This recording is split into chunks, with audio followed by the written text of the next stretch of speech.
Good evening, everybody. Now, I'm just a simple man, and my name is Noah Foster, and welcome to episode 30 of hashtag 205 Live Matters, where we review, discuss, assess, and talk all things cruiserweights, then now and forever, and of course, review the 205 Live brand. Thank you for everybody who has continued joining us on this journey as this marks episode 30. I hope you all appreciate what you've seen. I appreciate y'all's feedback, whether you hate or appreciate. Your opinions matter. With that, let's get into tonight's show. Of course, allow me to introduce you to my co-host and my partner in 205 Live Matters. He's a family man. He has a passionate heart, a strong mind for the wrestling business, like others. He is simple, like me to an extent, really. He's, of course, my good friend here, the Holiday, also participating in the Aftermatch Wrestling League. Good luck, sir. Chris Mace. Chris, how are you, and how excited are Uh, you for SummerSlam weekend? no, it's going to be a long weekend for me while y'all playing in Toronto. I mean, going to watch the shows in Toronto is what I meant to say. I meant to say that. While y'all in Toronto, I'm going to be keeping up with all the prediction stuff for NXT TakeOver 2, SummerSlam, and of course the G1. So Yeah. can't spoil anything for you on the G1 until then. So I have to wait for you to come back to get the results. Yeah, and we'll do a mega episode of that. That'll be a simple conclusion and recap of the G1. But going off brand, we'll talk about that later. Yes, folks, we are fans of New Japan Pro Wrestling. We extend beyond WWE. I encourage you all to try and do the same with something different. Anyway, yeah, and again, I am very excited. You are right. I am heading to Toronto this weekend to not only see NXT TakeOver Toronto 2, but W SummerSlam in full, as well as another show, Ring of Honor Summer Supercard, and a ton of meet and greets, including Drew Gulak. I cannot wait for that. That's going to be awesome. But anyway, I've been rambling too long. Let's get right into this week's episode. So this week, folks, of course, marks the go-home episode of 205 Live to SummerSlam, where only one thing mattered, and that was to find Drew Gulak a SummerSlam opponent, which was the whole point of this show because this marks episode number 146, emanating from Motor City, Detroit, Michigan. Shout out to all the people up there. Yes, I'm from Ohio. I respect you. I'm hashtag non-sports, so as far as football goes, that doesn't affect me. Anyway, episode 146, emanating from Detroit, Michigan. We kick it off with a recap of what happened last week, personally from the mouth of Drake Maverick, the 205 Live GM, who is strictly saying he's going to focus now on his GM duties. And I commend and respect him for that. He said, personally, he feels vindicated after last week, but he's dedicated only to do a GM role, so hopefully that's the last time you see me in a ring. Personally, Rockstar Spud, you did enough. Thank you, Drake Maverick. Focus on your duties. But he said he's also not going to hamper Mike Kanellis, and he welcomes him to continue to participate on the 205 Live brand because he continues to be fair to all championship opportunities. So, with that, we learn how our championship opportunity will be portrayed. It will be decided in this brand's first ever six-pack challenge. Now, when it comes to 205 Live, when it comes to the main events, especially multi-person main event, you know you're in for some fast, furious action that's going to get the crowd up. And we had the following six people involved in this match: Arya Davari, Tony Nese, Tony Lorcan, Kalisto, the gentleman Jack Gallagher, and Akira Tozawa. A very interesting lineup, and we'll talk more about that match before we go into it too. But first, let's go ahead and get right into, because this was literally all that was talked about, the opening. Chris, I did not think they were going to go in this quick on this singles match. We literally got out the gate Lindsay Dorado versus Humberto Carrillo. So, let me just ask you to a one. What was your thoughts on Drake Maverick's opening stance and this opening match? Oh, Drake Maverick's opening stance made sense. Okay, he's pretty much explained. He's done with Mike Kanellis. That was the only time you're going to see him in a ring. So he's done with that action. He's done with it. He's going to try to take his manager job seriously. We hope so. Stop worrying about it 24/7. Consummate your marriage. Worry about that first, Drake Maverick. Then after that, like I said, so that I'm good with. Let's see here. He performed, like I said, he still got it. He can still have some good quality matches, but right now he needs to focus on being a GM. Now, for the opening match, I was kind of interested in this matchup just because of the fact I called it last week. I said, what could he do? Well, we could have him feud with the members of the Lucha House Party. So, what do you know? We get the Lucha House Party, Dorado versus Berto. It was a good match. They did have some missed spots there. Like I said, I will criticize certain things in the match. They did. You can see how Roberto overshot backflip trying to get on Dorado. I said there were some botches in this match. It wasn't perfect. It was pretty, like I said, it was a good opening match. The ending, I don't know what the ending was about exactly, unless you're getting ready to put dissension into Lucha House Party with Dorado. Unless you're going to put some dissension in there where he's thinking about, hey, man, I just go off on my own and do something like that, the performance he had last week. That's the only reason that makes sense. But, I mean, a double count out and the way they did the double count out, that was just, it was really interesting. I was really kind of confused on the ending of that match.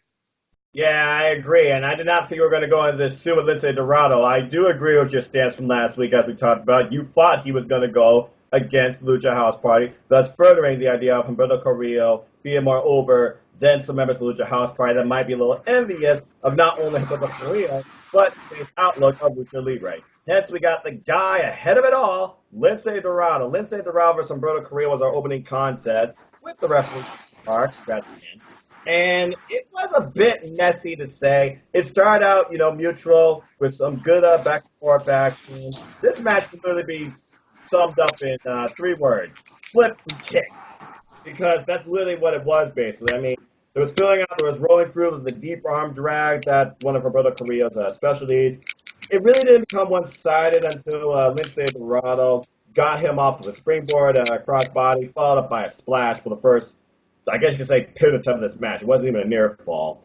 And then following this, he maintained control. He kept him grounded while the commentary of Vic Joseph, Najee McGuinness, and Aiden English, they also were talking about both these men, the Lucha Libre styles, and this weekend, SummerSlam and TakeOver. TakeOver's going to rock. Anyway, but yeah, the match really picked up with an open chop by Lince Dorado. And then both men were trading roll-through drop kicks. A very nice touch. And then there was the first real botch, I think, like you called that, rolling, standing moonsault. Yeah, poor execution on the landing. Very slow to capitalize on the cover, too.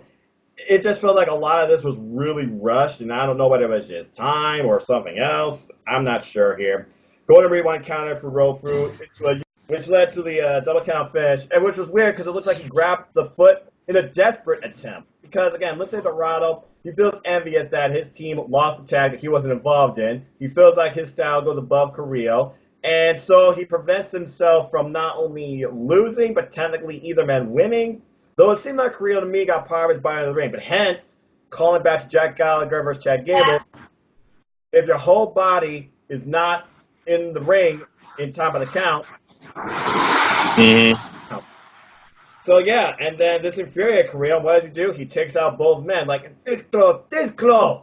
So I gotta imagine this is leading to one of two things. It's gonna lead to, like you said, Carrillo feuding with Lucha House Party, or dissension within the Lucha House Party, which, of course, kind of is supported by our follow-up angle. I forgot the niece thing. Yeah, so this was a weird match. So following this, we learned about, of course, they're hyping up the main event, the 6-pack challenge. And first, we hear from all the participants, starting with the former Cruiserweight Champion, Tony. He said, Extreme Rules, I get it. I lost. But I truly believe I had that one. There was one match. It was one night against one person. Since then, I know I need to be more than a career athlete. I want to be Cruiserweight Champion and lead this brand. And I will win tonight. Because if I don't, I'm not sure where I stand in this division. A very curious promo by Tony Nese when you figure about this division only has one title. Does the title define you? Does the title define you belong at 205 Live? Is the fact you already won the title and lost? The testing stance by Tony Nese. One of the originals, I might add, too. But then, following this, you saw the interview like I did, supporting your stance, maybe a dissension, a heel turn, a breakup. What was your thoughts on the Arya Daivari?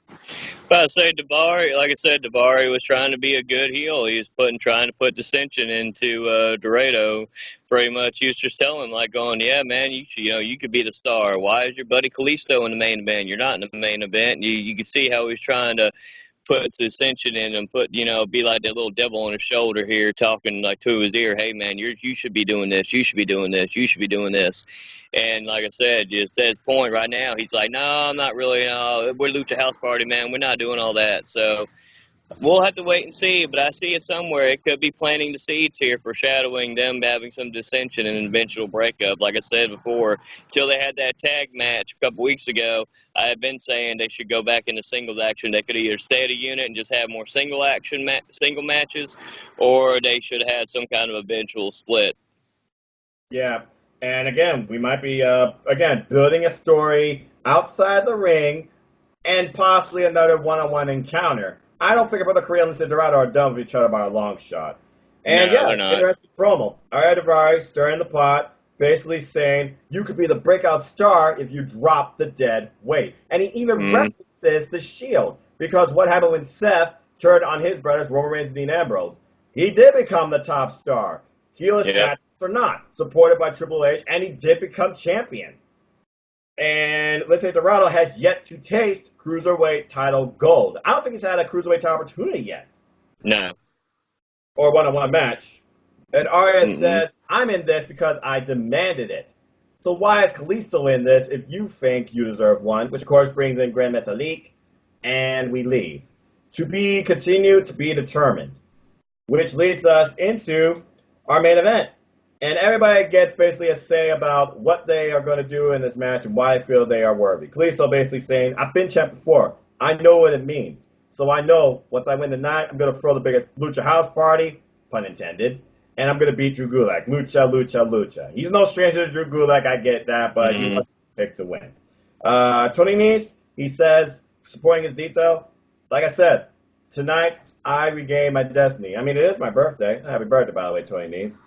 And Jack Gallagher, he says, I've had wins, I've had losses, but I've come prepared. It has been over 3 years since I've had a cruiserweight title opportunity. Tonight, I get another one. All right, Davari, he pretty much set his stance with that backstage segment with the Lindsay Dorado, and basically just comes out to the ring. I like his theme, by the way. Only Lorcan, though, I love how he represents 205 Live wearing the purple and the orange. Mad respect. That feels real good, physically and mentally. Two key things Drew Gulak is about. And if he wants to fight, well, that's the fight he likes. And then we go right into the match. So, before we talk about this match, we now know all 6 participants. Chris, I want to get your initial thoughts. Who did you see winning, and who did you want to win? Oh, Lord. I wanted the gentleman to win. I thought Nice was going to win, but I wanted the gentleman to, so I was really kind of surprised Lorcan won, to be honest. I mean, he has momentum, but I was actually surprised how, blah, blah, blah, blah, blah, puppy monkey baby, never phrase that. I was surprised that Lorcan won, so that is a surprise. I had picked in my head either the gentleman was going I wanted gentleman to win, but I figured Nice was going to win. That would set up the final match between him and Gulak, but oh, well, we don't get our 30-minute Iron Man match. I keep proposing for them too, but oh, well, maybe one day down the road. We'll see. Yeah, there's one thing we know about 205 Live. They don't overuse or overkill a gimmick. They always reinvent how you end a storyline in a main event type feud. I feel like your Iron Man match is still to come. It's just got to be under the right setup and the right 2. Simple as that. Yeah, this match, though, went all over the place. And as far as, because it was shared, of course, on hashtag 205 Live's Facebook group, I personally thought that only Lorcan should have won this because he and Drew Gulak have incredible history going a long way, and it would be a first. Plus, it's the match out of these 6 I wanted to see alive.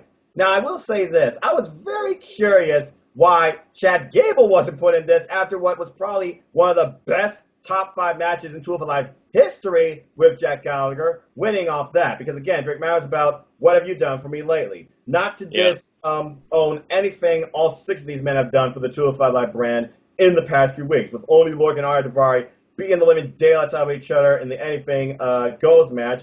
Tony Nese, former Cruiserweight champion, Akira Tozawa finally gaining some momentum. So it was just curious to me why you didn't have Chad Gable, for example, in this. And I see now what you're doing with Humberto Carrillo, so I'm okay with that. But yeah, my pick to win this was only Lorcan, and I called it. I was right.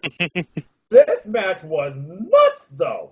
I mean, it started off as you expect. You have 6 men in the ring. You expect chaos. I was like, screw you all. You all go at each other. And everyone's looking at him like, really?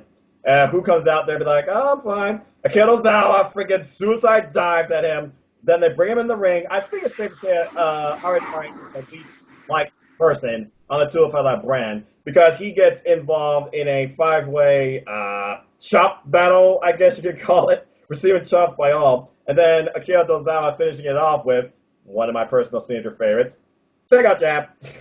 Freaking love that. Arya, though, goes for a splash after gaining some momentum and crashes in the middle of the ring. Pretty much everyone saw that coming. Jack's like, this guy really fought that, and just throws him out of the ring. Then all hell breaks loose, and then we get 2 and 2 and 2 with Akira Tozawa and Tony Nese, Jack Gallagher and Arya Daivari, only Lorcan and Kalisto, basically being the daylights out of each other. And everybody kept on trading who owned the ring and who, at this point, could control the match and want to win. Freaking Kalisto just eats a freaking kick, going for a suicide dive, and then Nese comes in with a monkey fist backhand. That was brilliant. Drops Kalisto on Akira Tozawa, showcasing his strength, hashtag premier athlete. And then Oni and Nese control the ring. They have an exchange. Oni goes over the top rope. Then Nese with a Fosbury flop. Then William III comes out, and we get the Poppins bomb, I like to call it. I did not think you were going to pull out the umbrella, and I think the umbrella went in the audience somewhere. Pip Pip Cheerio, the Chimney Chim Cheerio, I don't know what neither of you guys was saying. Oh my gosh. What happened here? Yeah, only Kalisto, he gets caught, elevated by all 5 men. This was a nasty spot. As he got thrown literally almost over the table, but I think his leg got like hinged on part of the table. That could have been devastating to his legs. Could have caused like a torn ACL or something, I thought, or extended strained muscle. But anyway, go back in the ring. We got the long-standing feud of Arya Daivari and Oni Lorcan freaking wearing into each other, where Oni Lorcan gets controls uppercut, running blockers, a combination. Then Oni and Jack come in play. We get the most crazy submission setup I've seen, like 3 or 4 of them. He ties up his legs, and Akira comes in with the octopus on Jack. Then Nese comes in with a last chancery type submission on freaking Jack Gallagher, only for Daivari to break it all up, gain crowd heat. Kalisto crossbody, then we get some Fury with a basement Rana. Kalisto controls the ring. Nese with the upper round kick, sunset driver, not enough. Power bombs Akira on Oni, great ring awareness, great show of strength. Jack Gallagher blasting Tony Nese's back with like 10 freaking shots. I don't know how effective they were, but that forearm certainly was effective until he got hit with a rebound headbutt, and I thought the gentleman won here, much to your May. Then following that, Nese gets stuck on the top rope and just cannot get off that freaking turnbuckle. Gets attacked by everybody and eventually ends up in the Tree of Woe. Following that, somehow Jack and Kalisto, they're up there jogging for position, only for Nese to literally somehow find the strength to raise his body up and pull off a superplex off both those 2 men while still kind of hung up, which leads for Akira somehow to pull off a type of poetry in motion, step up, side strike into Tony Nese, and then Arya Daivari with a splash out of nowhere, and then Akira, he asks Oni to bring it because, again, that wasn't enough. We got back to the blood feud of Arya Daivari and Oni Lorcan, just wearing each other away, chops, chops, chops, until he turns them inside out with a hammerlock lariat. Any one of these 6 men could took this match at this point. But then you get your finisher of finishers with everybody pulling everything out. Salido does so. Bomb, a headbutt, suplex, running knees, only for Nese to get the half and half suplex by Oni Lorcan for the win. Damn! And he was gripping the wrist again too, while he still has his right arm bandaged up. What an insane, like, 10 times fast forward type match here. I mean, some would probably call it a spot fest. I just call it a competitive bout. I mean, what you expect with 6 men where the first pinfall submission leads to a Cruiserweight Championship opportunity at the biggest party of the summer. I'm very happy, though, Oni Lorcan versus Drew Gulak, I'm going to see live is going to happen. That was a hell of a match, and then Drew Gulak comes out looking at Oni Lorcan as only Drew Gulak can with full-on seriousness. And you go to this for me? You're going to have to kill me to try and do it. These 2 men just might do it. What a freaking match. And that was it for the show. Again, it felt like a much shorter show. Like SummerSlam now is like an autopilot, like really moving in a fast lane. No pun intended. Yeah. All right. So let's go ahead and grade this week's episode as we always do. So this episode was really odd to me. I mean, I like the idea of Lince Dorado in feuding with the Lucha House Party, breaking out on his own, and then leading to Alberto Carrillo getting like some more momentum over Lucha House Party. Maybe we get another Lindsay versus Carrillo match following this, or maybe now Carrillo goes after Kalisto or something like that. I imagine all four of these men are going to feud over pure competition at this point. But Lindsay Dorado is going to turn heel, I feel like. But it still was a messy opener. The six-pack challenge, it felt wild, it felt fast, it didn't really feel sloppy, it didn't feel slow, but it just felt like it was thrown together. I understand it's a cool first, but I mean, there was no like real build to this. It was just you put six men together, and I still feel like Chad Gable should have been one of the six. If I were to put Chad Gable in one of those spots, it probably would be Akira Tozawa just because all he has at this point is tag mix. Thinking about this, but thinking about the match we're going to see live, and thinking about the episode and the time, 0.5 out of 5. Chris, what about you? How would you grade this week's episode? I'm going to agree with you, actually, this time. Normally, I either give it a little bit higher or you give it a little bit higher. But this time, I agree with you. I'm going to go 3.5 with this episode. Like I said, the opening match had its moments, but it had its botches as well. And like I said, the finish was just kind of, just like I said, came off really weird. Didn't, like I said, cause I've already seen some people talking about it where they're telling me that, he looked like he barely got back in for that 10 count. And it's like, no, if you really watch it, he didn't. But, I mean, but it's got people talking about it, which is interesting. That's fine. Hopefully they set up a rematch here and we have a decisive winner. But for right now, and then the six-pack challenge was a really good match. Like I said, I wish they would have added Chad Gable in there. That might have been an interesting dynamic, but they didn't at this time. So maybe they're saving him for later down the road. So, but all in all, like I said, 3.5. The six-pack challenge was a good match as well. So, like I said, 3.5 for the episode. A great first, too. So good job, Drake Maverick. And again, focus on the GM duties, not the 24/7 tile picture. I hope after you ripped up that flyer last week, this is truly what you're committed to. Then again, I know you got to answer the Vince. All right. So on that, let's go ahead and talk about some simple stances.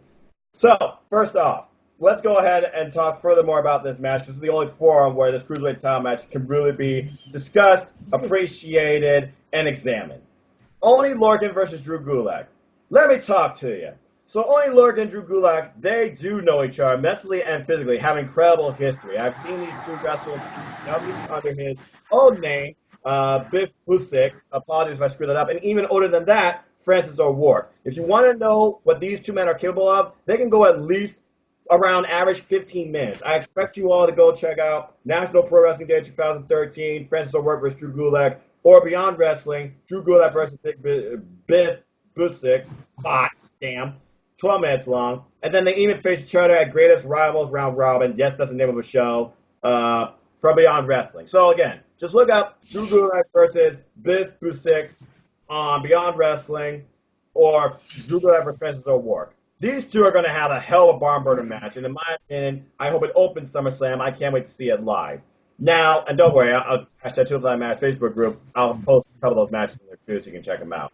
Anyway, as far as my idea and execution for this match, I love Drew Gulak. I think I wanted Drew Gulak versus Daniel Bryan. Why the fuck is Daniel Bryan not on the card for SummerSlam? Are you effing kidding me? I would have taken Fastlane 2015. You didn't even officially book it? But I digress.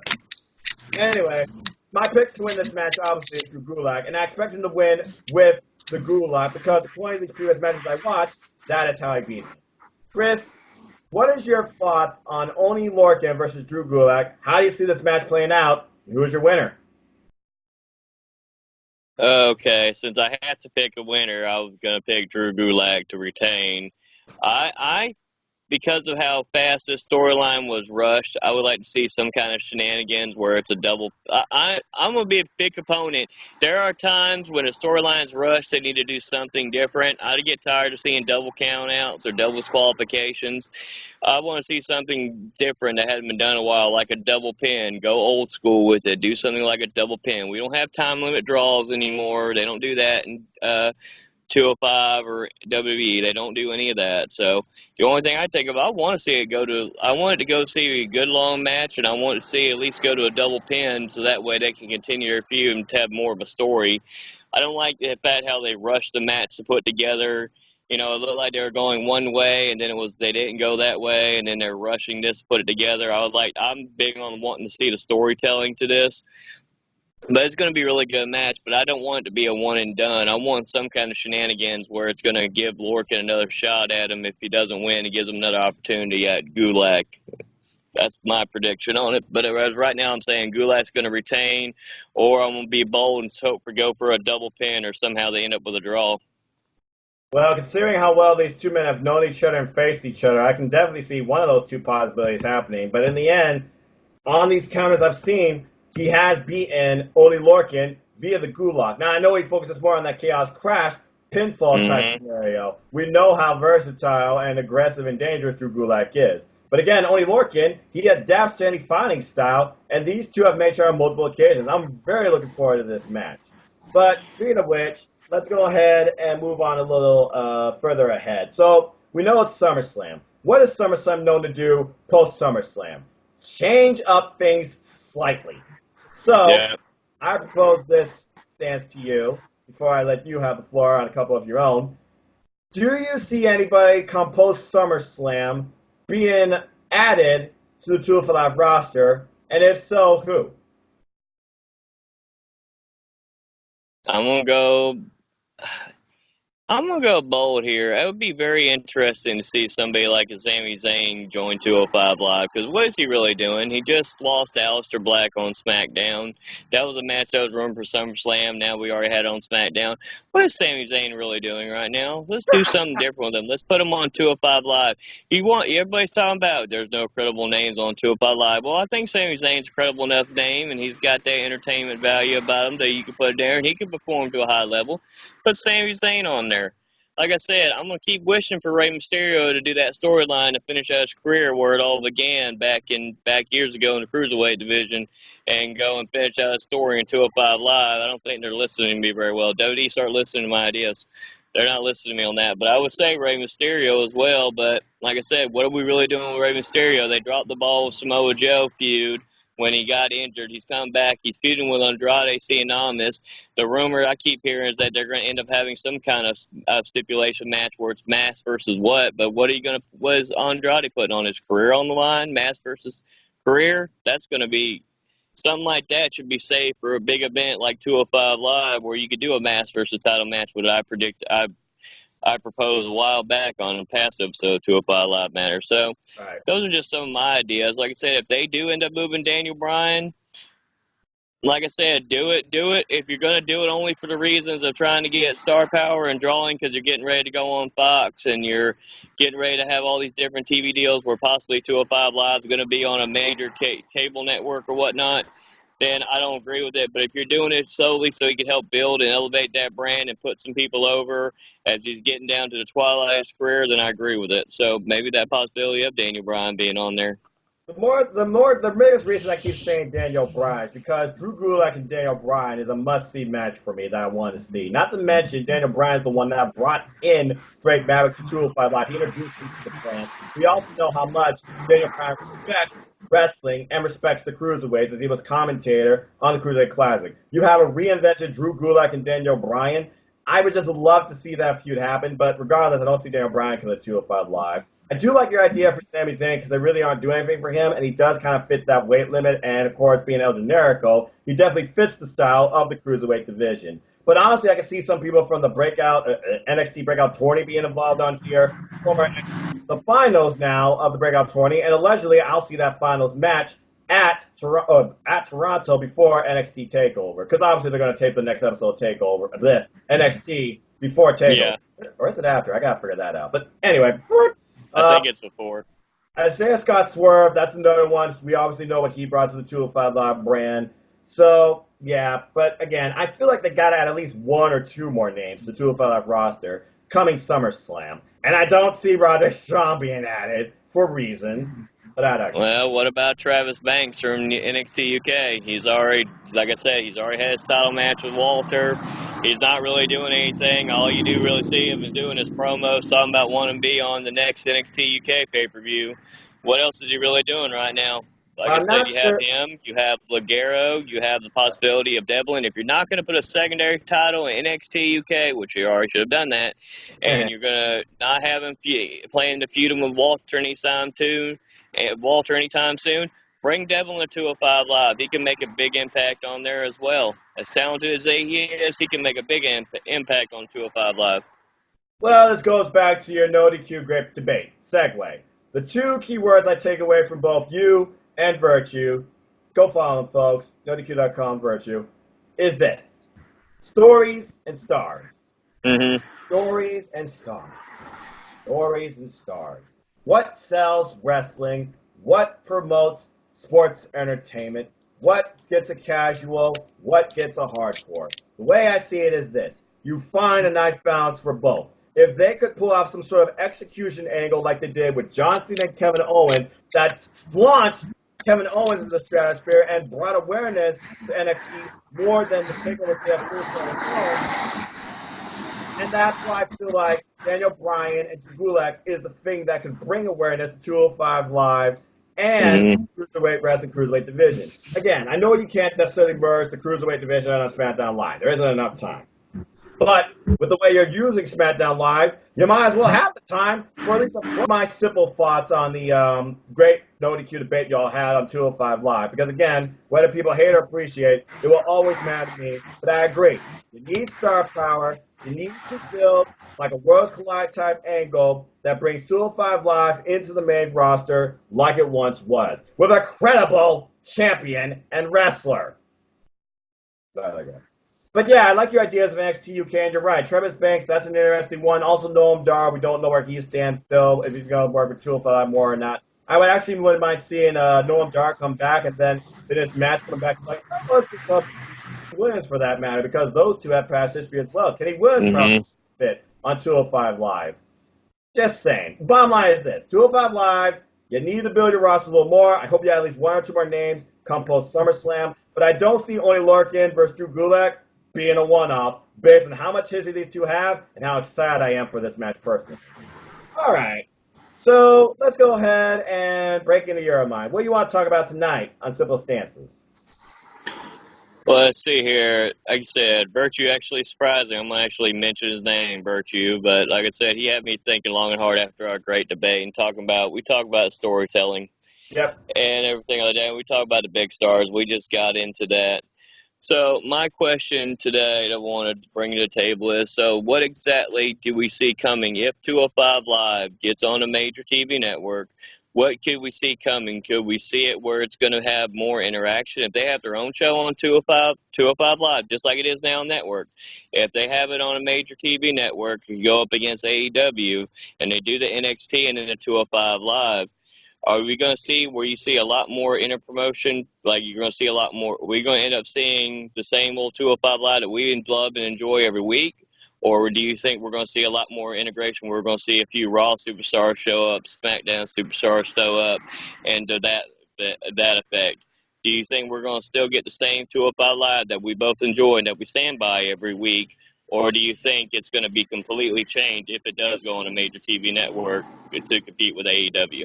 Well, if the rumors are true that they're trying to put NXT on FS1 to compete against AEW, and I have to imagine Triple H will still be ahead of that, then I would still think we still get the same 205 Live, just elevated by NXT superstars. Because here's the thing.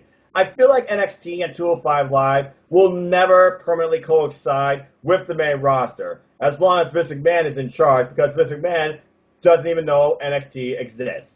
So honestly, I feel like we would still get the same product. It would just be more like a Worlds Collide thing every week. And you would have both the Cruiserweight title and the North American title basically presented at the same level, I feel like. I don't think they're going to present the Cruiserweight title as high as the NXT title, unfortunately. But at least it still elevates the Cruiserweight division and the Cruiserweight title. So to answer your question, I think more of the same, and I wouldn't be surprised if the opening feud and the opening champ going in is Drew Gulak and his first opponent, Kushida. Yeah, because they haven't. Like I said, I was kind of surprised by that too, because they did all that. He beat him twice in NXT. I said I'm kind of surprised they didn't go with that idea with foreshadowing how Drew Gulak was foreshadowing his past, and they could have easily done that too. But I'm looking forward to Lorcan versus Gulak. It's going to be an interesting match. So my other simple stance I was thinking tonight. So we talk about 205 Live, and we have the one single title right now. We talked about we've talked about tag titles and secondary titles. Correct. So my idea is going segment back to the first one. So what would your idea would be if they go on a major TV network and then so they get to interact with other shows like SmackDown, Raw. But what would you think, and who would you pick to either be able to win the Intercontinental title or win the U.S. title and bring it home to 205 Live? Where you see, like, for example, like, say if Tony Nese wins the U.S. title, you see him exclusively with the U.S. title on 205 Live. What would your thoughts be on that? Something different where they're actually chasing other titles, not just Cruiserweight title, but chasing the U.S. title, chasing the Intercontinental title, somebody actually winning one of those titles and bringing it to 205 Live. Well, What considering would Kevin your Owens, thoughts and idea would be about that? I love that because considering Kevin Owens, when he first showed up on freaking Monday Night Raw, he chased after the U.S. title, not the WWE title. I would actually love to see that. But again, you have to consider what Monday Night Raw has become. It has become the OC's California domain, as AJ Styles has the United States Championship. And the IC title is held by Shinsuke Nakamura, who doesn't have an adversary, but recently lost a match to Mustafa Ali. Yes, I call him Mustafa. So if I were to do some sort of chase for the mid-card title by the Cruiserweights, the first one off the top of my head, I would love to see Akira Tozawa versus Shinsuke Nakamura for the Intercontinental title. And then he brings that title to 205 Live. And then you got the idea of, crap, they have this title. We have competition. We need to find a guy to bring this title back. Back in the old days, where Raw and SmackDown Live were unbalanced title pictures. Because, again, if you have joint convention with 205 Live and other products, because, again, people view 205 Live as the red stepchild because there's 5 brands, and that's freaking 8 hours of WWE television, if you choose to watch all that like I do every week. That'll stop when I go to college, of course. Then, yeah, I would definitely love to see that. And, again, off the top of my head, I would start with the Intercontinental title, Shinsuke Nakamura versus Akira Tozawa. Not only is that a blend of similar styles, but it would probably bring Shinsuke Nakamura back to that same momentum he once had in NXT. I would go a different route. I would actually do something different where I would go up there. I'd have Drew Gulak challenge AJ Styles for the U.S. title. I think that'd be an interesting match where Gulak could actually win the U.S. title, bring it to 205 Live. Now he's got 2 belts. And then he could have somebody actually end up not challenging him for the Cruiserweight title on 205 Live, but actually challenging him for the U.S. title and actually winning the U.S. title. And if I was going to do something like that, that's when I would put Lorcan. That's where my idea was coming to my head. They could continue this feud with Lorcan, because if they do it that way, Lorcan could end up being the U.S. champion and Gulak could still be the Cruiserweight champion. But that'd be a way to also have another title defended on 205 Live, Right. And it would give more exposure to 205 Live, because now you got Lorcan, who's known as the 205 Live. He's also on NXT, and then he also be on the main roster as well with the U.S. title. Not the 24/7 title. No, we don't want to see nobody there bringing. I didn't like it when Maria had it last week on 205 Live. I don't want to see that ugly belt. I want to see something like that. I'm not saying let's have the WWE Championship come on 205 Live or the 2 Universal title. I'm not saying all that. Yeah. But you have opportunities where you could do something with the Intercontinental U.S. title. Like I said, great cruiserweights held that belt for. Dean Malenko held it. Lots of great cruiserweights. You got Eddie Guerrero's held the Intercontinental title. Jericho, like I said, he's a 9-time Intercontinental champion. I mean, you can make a relevant argument to do something like that. That would either, A, give some of these cruiserweights more exposure. You could also build good storytelling by people having to go, man, I got to go after that title now. They got the title. I have to, and you could do some kind of interpromotional thing, which would make it more interesting TV and good storytelling. And it would give the stars from 205 Live that they keep called spot monkeys, which I debated about that heavily. And then that would give them matchups with other people on the main roster that could give them different stories to tell inside the ring, because I believe storytelling is great when it's inside the ring. So, yeah, and here's the thing. You know as well as I do, the Universal, fuck that. The United States title and the Intercontinental titles are supposed to be the workhorse titles. They have been just degraded to just, oh, look at my big shiny piece of gold. It's like, okay, do they even matter? Does they even elevate a superstar? You talk about there's no stars, pretty much. How about you try and build a new star? You remember when CM Punk actually won that breakout Royal Rumble or whatever from ECW, went on to WrestleMania to compete for Money in the Bank, won Money in the Bank, and became one of the top stars in WWE history, still mentioned by name today. You're telling me you can't do that with a cruiserweight? Bring a cruiserweight to the Money in the Bank ladder match. Bring a cruiserweight to the mid-card title on the main roster and have them bring it back on 205 Live, representing themselves. I'm the champ. Y'all want to challenge me for this? Go for it. Because 205 Live works harder than the main roster does. Because the main roster, like Aaron says, it's just business. They don't care about quality. And that's the problem. I remember when the United States title and the Intercontinental title were sought after titles that were just as big, if not bigger, than the top titles in WWE. Mm-hmm. A big piece of gold in the WWE title. Now the Universal title is red fake leather as Brock brings the fake belt every week. And the WWE title is nothing but pancakes without syrup. So why don't you do something with your United States Intercontinental title and elevate the cruiserweights all at the same time? But again, here's the problem again. You got the 205 Live name, you got the 205 Live brand, you got the 205 Live outlook, you got the 205 Live weight limit, allegedly. So you got that also holding it down too. Again, you need to figure out a way to merge the worlds of 205 Live with at least NXT, or at least one of the two main brands, where at least the cruiserweights can go after the mid-card title, because clearly you don't want them to be a top title. But I love the idea of the cruiserweight champion becoming either U.S. or IC champion, like Kevin Owens tried to do with both the United States and the NXT championship. Look at where NXT is today, despite the fact, again, it's got 500 episodes, John Cena endorsed it as first ever special. And that's another thing. 205 Live still don't have a special. Is this what it's going to take for you people to believe 205 Live matters? I'm just saying. But the bottom line, I agree. Cruiserweights versus the mid-card titles for competition, absolutely. And like I said, what's the other thing? You're talking about building up stars. They talk about they don't build up stars. Wait a minute. Last time I checked, they built when Sheamus was just over there in FCW, went to ECW, went to WWE, won a breakout battle royal as well, and ended up winning the title in a tables match with Cena. I said, you build up a star right then and there with ease. You ended up building him up. He didn't even win a mid-card title. He went right up to the top and win the WWE Championship in his first title match. So don't tell me they can't build up stars, because it's possible to build up stars and new and young and hungry stars.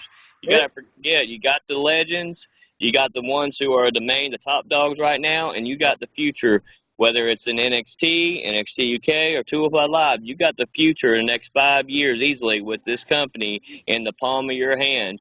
So don't screw it up, or you'll end up losing a lot of talent. If you want them to break that glass ceiling, you're going to end up losing a lot of talent. The thing is, Vince McMahon with big competition, you in trouble now.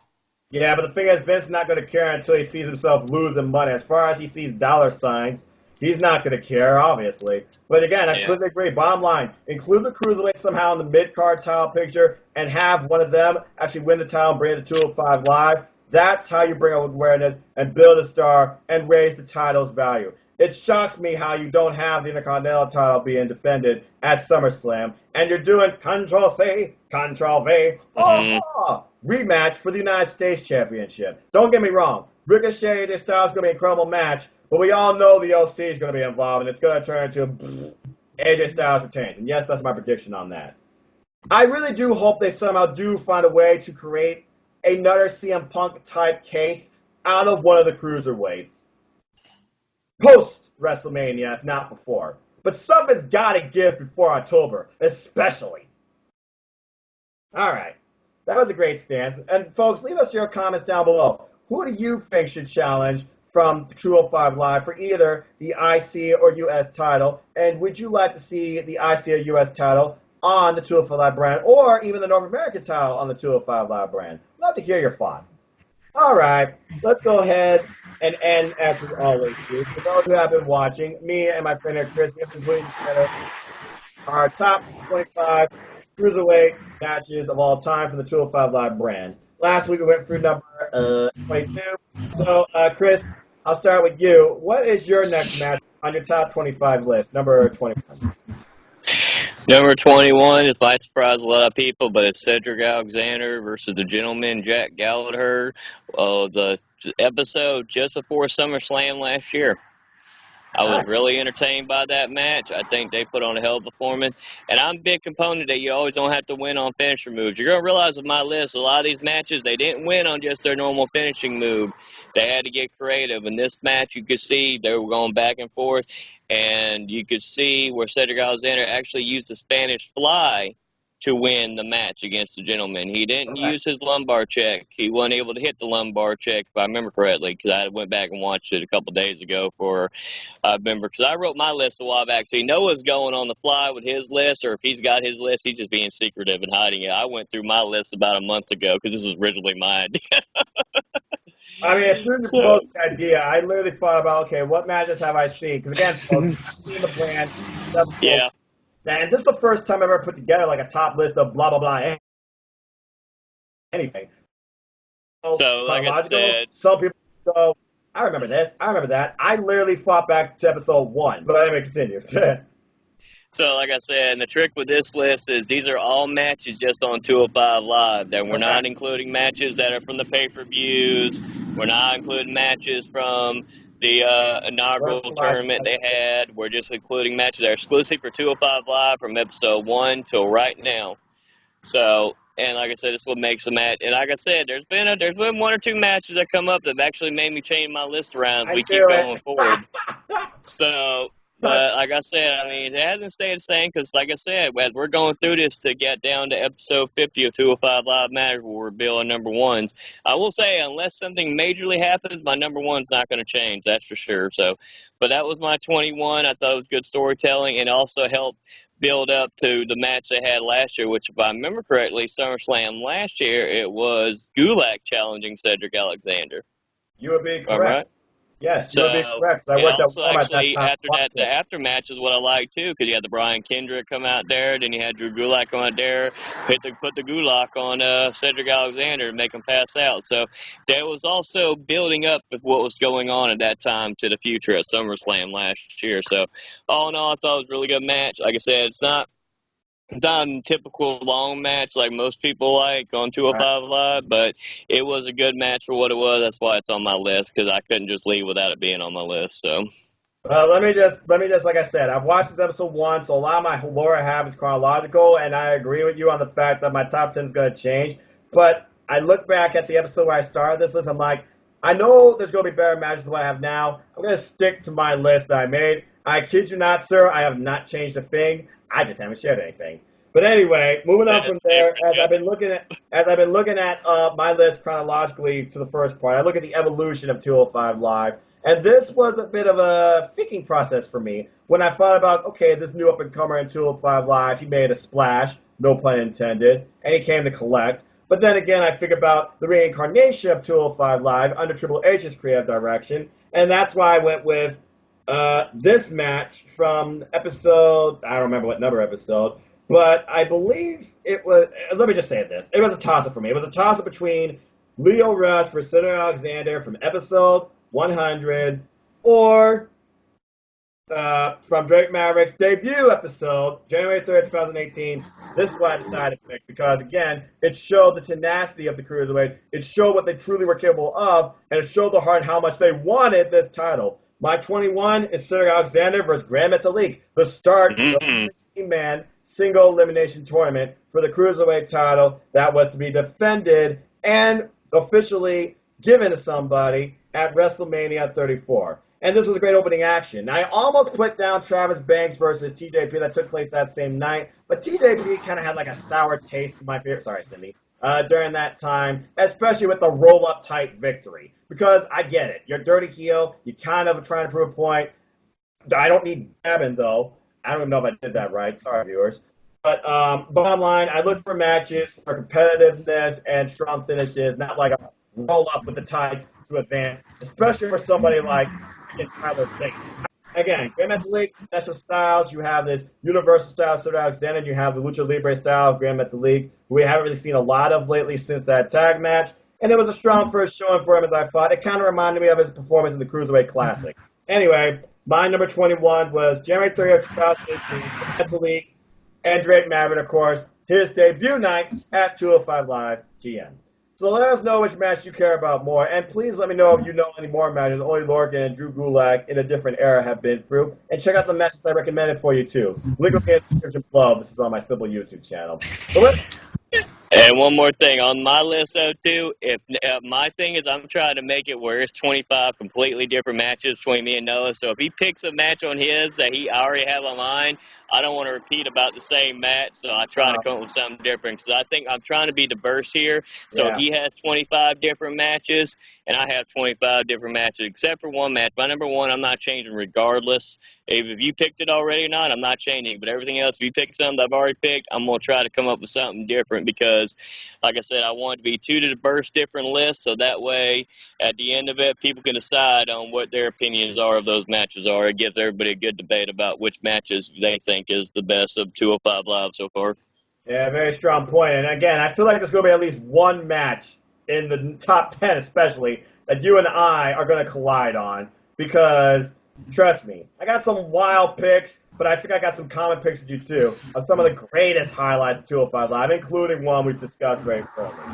But with that, I think we are done here with this episode of the Go Home SummerSlam episode of 205 Live Matters and the 30th celebration of 205 Live Matters. With that, thank you, ladies and gentlemen, and for bringing this great No DQ debate to the No DQ Galaxy. And Chris, thank you for representing, of course, 205 Live, 205 Live Matters, and what you believe in general. I don't hate, I appreciate, my stance will always stand.